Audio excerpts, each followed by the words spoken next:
Are you a leader who's ready to go from stuck to unstoppable? It's time to stop leading on autopilot and start leading with purpose. Through my Leadership with Purpose program and next level coaching, you'll gain the clarity and confidence and tools to lead from within so you can make a greater impact without burning out. Build stronger teams, crush self doubt, lead with clarity and conviction, and unlock your next level of leadership.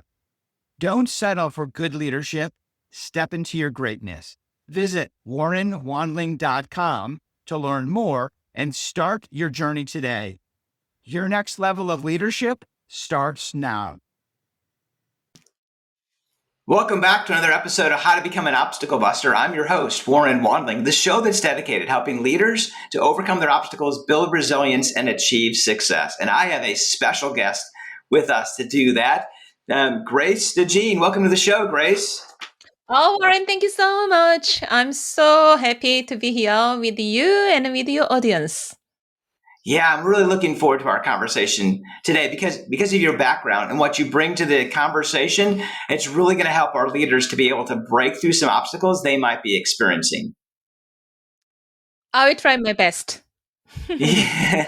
So, as the founder of Sofluence Method, you are a transformational leadership strategist, a keynote speaker, former master coach for Tony Robbins. You've helped thousands of high performers shift from burnout to purpose-driven leadership. For our listeners, meeting you for the first time, can you share the story behind the way that you created your framework? Sure, definitely. So my path has been unconventional because I started as a concert pianist. So Oh, interesting. classical music, yes. And then moved into corporate strategy and later became a master coach with Tony Robbins, as mentioned, for over 8 years. And I coached the leaders worldwide. But the real turning point was in 2013 when I had what I call a heart awakening. I'm not telling you to impress you. It's just, neuroscience says it's a heart and brain coherence. Yeah. So it shifted everything for me anyway. So, the conventional leadership I knew was changed. So that moment sparked what's now the soul fluence method. So the soul fluence is a new word. So two words in one, soul plus influence. So soul fluence. So influence by soul or leading by soul. So it's the way bridging strategy with the soul. So leaders don't just achieve, but they can align as well. So I bridge corporate strategy with a soulful leadership because success without alignment is just survival mode. Yeah, and leaders, we really don't that productive, right, if we stay in survival mode. So we have to be willing to be able to be self-aware to move out of survival mode. Absolutely. So that's fascinating, your research and connection with neuroscience. And you mentioned really briefly the connection, though, the heart-mind connection, dealing with neuroscience. Is there anything specifically that leaders need to know about that connection that you would think would be important to know? Yes, of course. So the soul fluence method aligns the three parts of us. So what I learned over, that decades of coaching and of course, thousands hours of training myself, I learned that most of the time they focus only one part of us, yeah, or two parts, yeah, body or mind or consciousness, spirituality, yeah. But for me, what I learned was integrating that three give us that power back. So it means the body is your energy and resilience, and the mind is your clarity and emotional intelligence. But without consciousness, which is your presence and intuition, there's no leadership. So when these aligned, leadership stops feeling heavy and starts feeling effortless because simply when it feels heavy, it means there is a misalignment between the three. Interesting. So I'm curious, you obviously work with a lot of high achievers. So why do you think so many of them, even most successful achievers, end up feeling stuck? Yeah. So yes, indeed, I have a lots of clients when they come to the coaching sessions. Yes, indeed. On the outside, they look successful, but inside, many are running on empty. So I call it the achievement fatigue. So success on paper, but exhaustion in reality. So the issue isn't that they don't know enough, is that they are living in survival mode uh, and in reacting mode instead of creating. So they be fallen into what I call the knowledge trap because they collect information without integration. They read the books, they went to workshops, they listen to podcasts, but does it really, really help, transform them into daily life? So knowledge doesn't change your life. Integration does. Yeah, that's really powerful. Um, because on the outside, leaders might think, well, I just read another book. I'll just attend another seminar. But they need to take it the next step. So Correct. you said that leadership, the real leadership gap isn't strategy. So I think that's what you're referring to. It's not strategy, it's actually state. What do you mean by that? And how does the leader internal state shape their external results? Yes, absolutely. As you mentioned, the most leaders think the problem is strategy. So they go get more information and bombarded and overwhelmed with the information. But if your state, it means your nervous system or your energy is off, no strategy in the world will work. Leadership is a transmission. In fact, it's energy. We are all energy, right? So people don't just hear your words, they feel your energy. So that's why the gap isn't the playbook, the strategy, it's in the state you are leading from.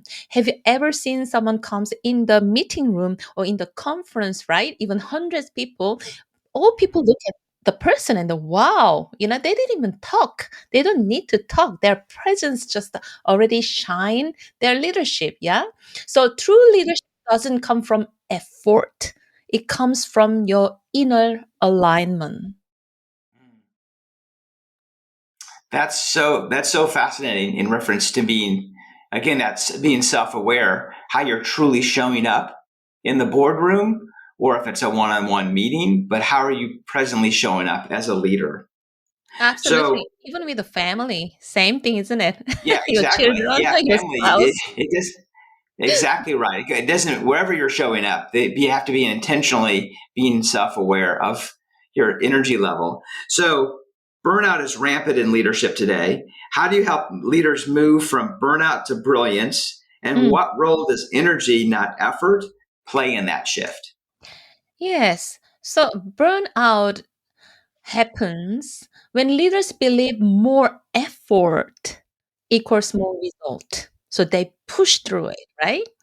But brilliance comes when you shift from effort to energy. So through practices like a coherent breathing, meditation, and nervous system reset, so little routines, yeah? So leaders learn to regulate their energy instead of pushing energy. So when energy leads, effort decrease and impact increases. So leadership is not about managing time or effort, it's about managing energy. So you used an interesting concept called pushing energy. Mhm. Um, So how would a leader identify if they're pushing energy compared to like managing that energy level? What's the difference? Yes. So I described the leadership in three dimensions. Yeah. So nowadays, a lot of quantum leadership, quantum frequency, quantum energy. Yeah. So we talked about the 3D, 4D, 5D. So for me, 3D leadership, unfortunately, most leaders live in nowadays because they have no choice. Yeah.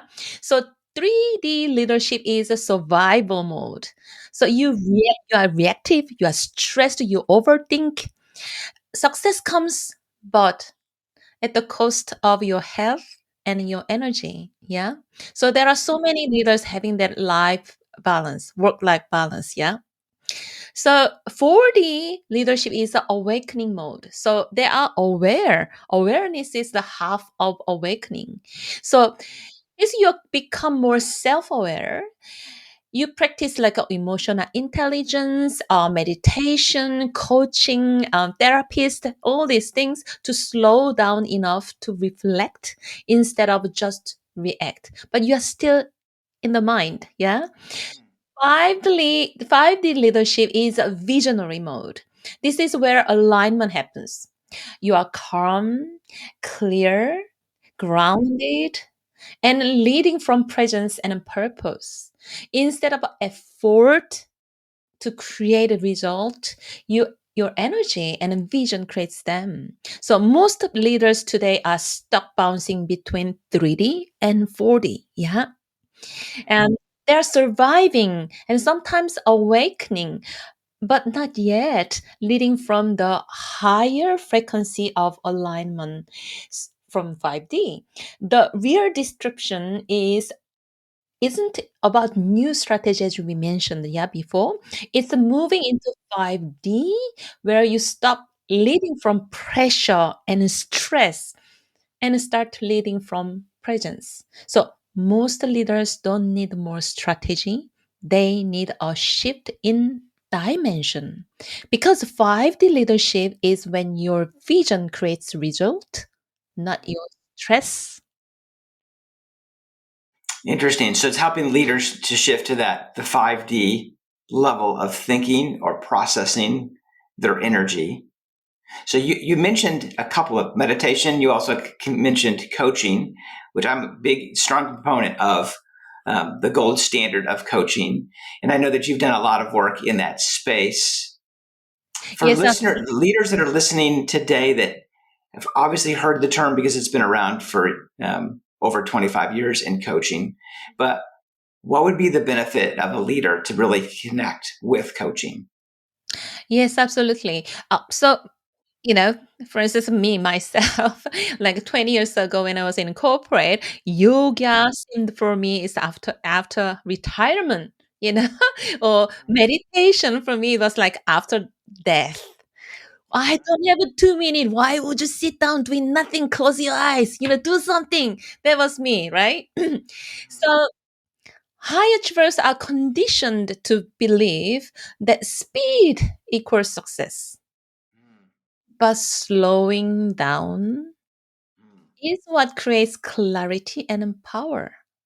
So the first step is very small, a micro pause, even like a 60 seconds. So sometimes, it's not even meditation. I give to my clients sometimes to count down 50 to 1. So you close your eyes, just visualize numbers and repeat in your mind just 50, 49, 48. Visualize numbers, yeah? Because you need to break that connection with your brain.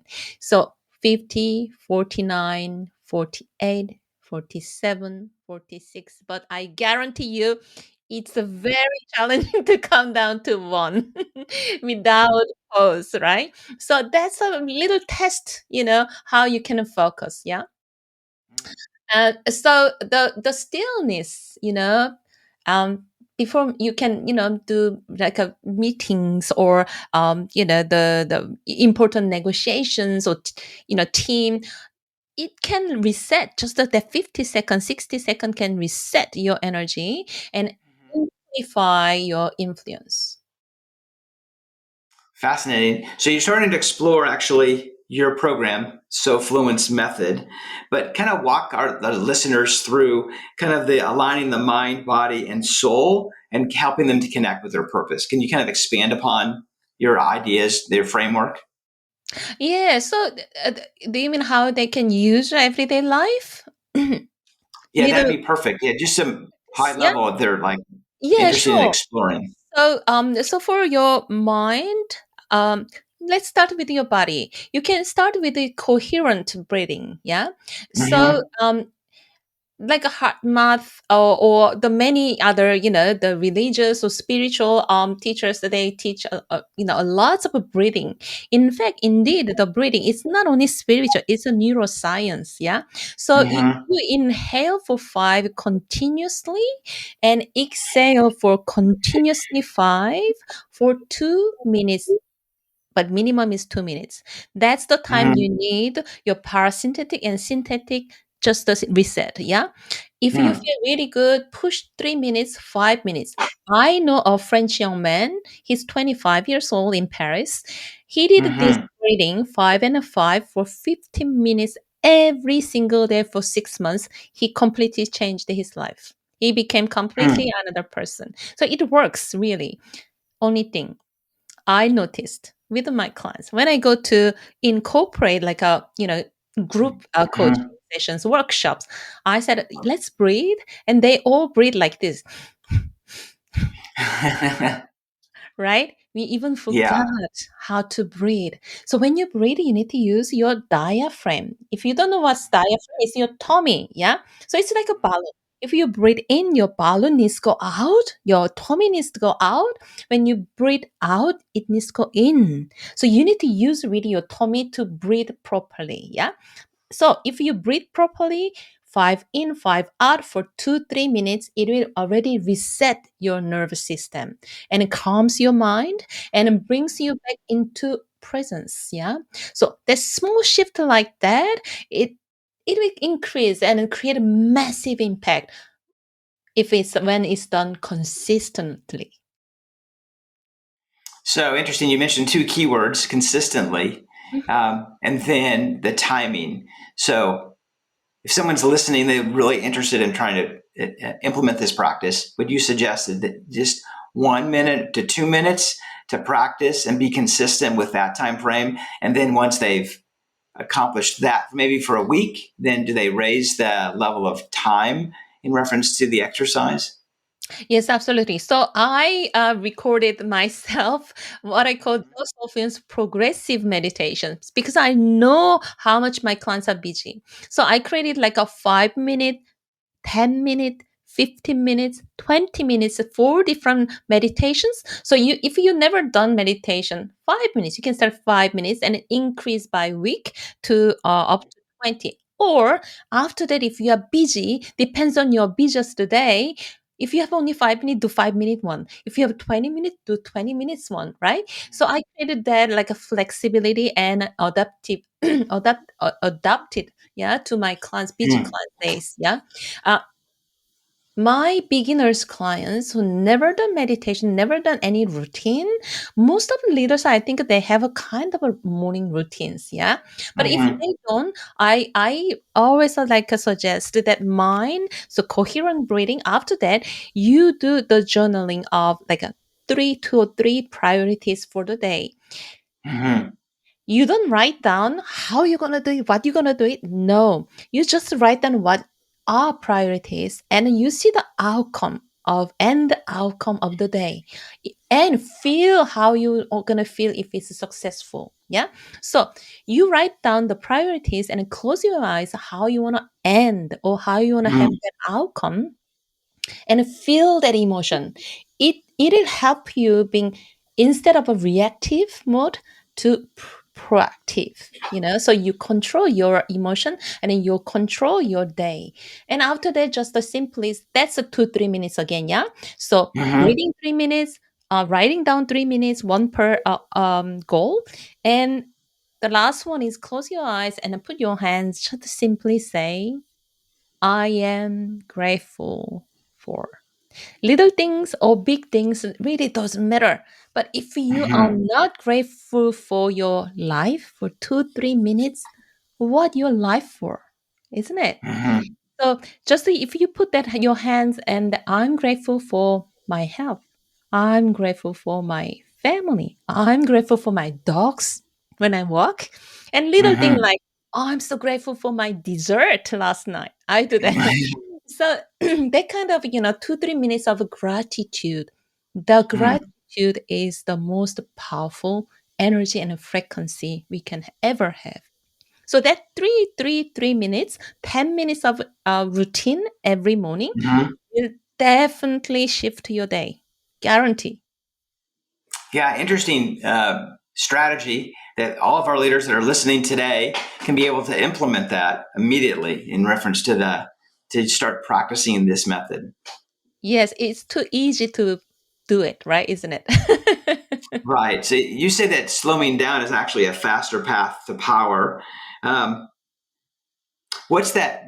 Is that the practice that you just shared? Is that the first step that a leader would need to practice if they wanted to slow down so they can speed up?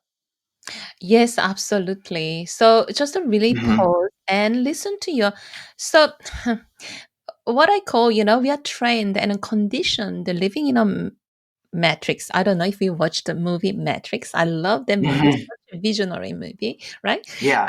And so what I call is a matrix of time and money. Because since we are young, Mm-hmm. child, we are conditioned living in two questions. Always we're conditioned that by our parents, teachers, or education, society, everything. Two questions: Do I have money, Mm-hmm. or do I have time? Mm-hmm. Right? So Yeah. every Right. single decisions are based on that two questions. Yeah. But the problem is if you live in that lens of that matrix of money and time, it'll give you always that feeling of not arriving, never enough. Because there's a never enough money. There's a never enough time. Eventually it means there's never enough of you.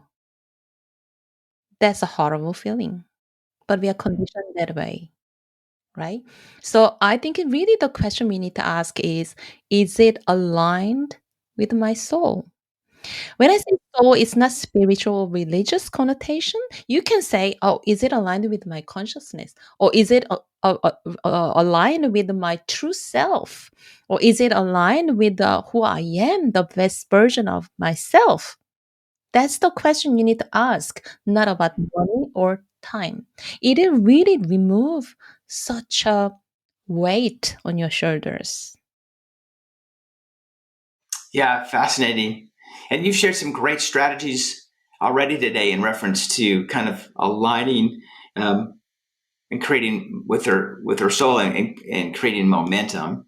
Is there any other strategies that you would think important for our leaders to practice this exercise? Um, so yes, the little exercise, and then you can increase, of course, but I'm really believer that you need to reset. You need to kind of Mm-hmm. factory reset the phone and any like machines. You need to reset even Mm-hmm. your computer, laptop, right? Our brain is like a software. Yeah. So Mm-hmm. you can't do reset doing the same thing all the time. Mm-hmm. So I think you need to really detach from your current environment, because you live always the same.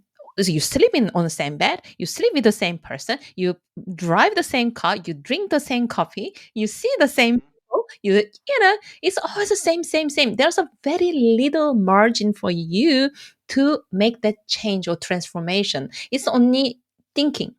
Yeah, you're thinking about transformation rather than really embodying it.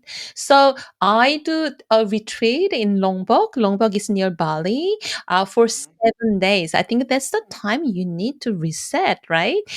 So where leaders comes and from that burnout, and after the 7 days you will get that return with clarity, energy and purpose. Yeah. So I also expanding that retreat with a mastermind and corporate leaders. So that's what I suggest, what I believe. I did a lots of retreat like Dr. Joe Dispenza's retreat. I did a vipassana silence meditation for 10 days. You just only meditate, no talking for 10 days. I did that twice. But I really am believer you need to experience physically that um, disconnection from this world, to create something. Why you are too busy, too stressed, there's no space, no energy for you to create something. Yeah, fascinating. So I believe success leaves clues, and one of those clues are the books that successful people read. And obviously, you're aligned with Tony Robbins. He has a lot of great resources. But what's one book that really impacted you in your business? Um, it's a simple, but I'm not Buddhist, but I love every single book from Buddhism because it's not about a religion. It's really, I think it's a philosophy of living. Yeah. So I'm fan of that. I speak Korean and I speak French and English. And so I read a lot in Korean as well, in Buddhism and some French as well. But anything like it's a so simple word, it hits your heart really. Oh wow, is that simple? And we are complicating the things seriously. So I love that book. Other than that, Dr. Joe Dispenza, his latest book, like a super, becoming superhuman. That's an amazing book. His books are really amazing. Truly say, 1/5 of his explanation I don't understand. He's a doctor, right? He's very scientific. So I'm like, oh, what does it mean? But I understand because I lived in it. Yeah. So I experienced that state. So I understand, even if I don't understand specific word. Yeah. Awesome. Thank you. Well, what does the future hold? Any special projects? I know you'd mentioned you have your retreat that's coming up. Yes. If our listeners wanted to be able to connect with you in reference to that, what's the best way for them to do that? Oh yes, of course. Yeah. So I have on my website, which is my name. So www.gracenajean, Najean is Najean.com, or simply on LinkedIn, my name, Grace Najean. You can connect and see, what I believe, what I'm doing. Upcoming retreat. I just finished my series of 10 live masterclass this Saturday. So yeah, I've done lots of things going on. I will do soon my keynote showcase as well in Bali. So yeah, so tune in to with me, you know, on my website or LinkedIn. Okay, perfect. I'll make sure all of those notes, the LinkedIn, the YouTube channel, that's all in the show notes as well. Oh, thank you so much. I appreciate that. Awesome. Well, thank you so much, Grace, for sharing your strategies and tips for our leaders so they can be able to break through their obstacles. Yes, so hopefully, they can do the simple steps. It's so simple to believe, but it is, you have to try, you have to do action. Yeah, that's so true. It's not just that's how we started this conversation, right? It's not just about strategy, it's about doing simple action. Absolutely. Well, excellent. Well, thank you so much again for being on the show. Really enjoyed our conversation. Thank you so much, Warren. Well, this is your host, Warren Wandling, saying until next time, be an obstacle buster and be resilient.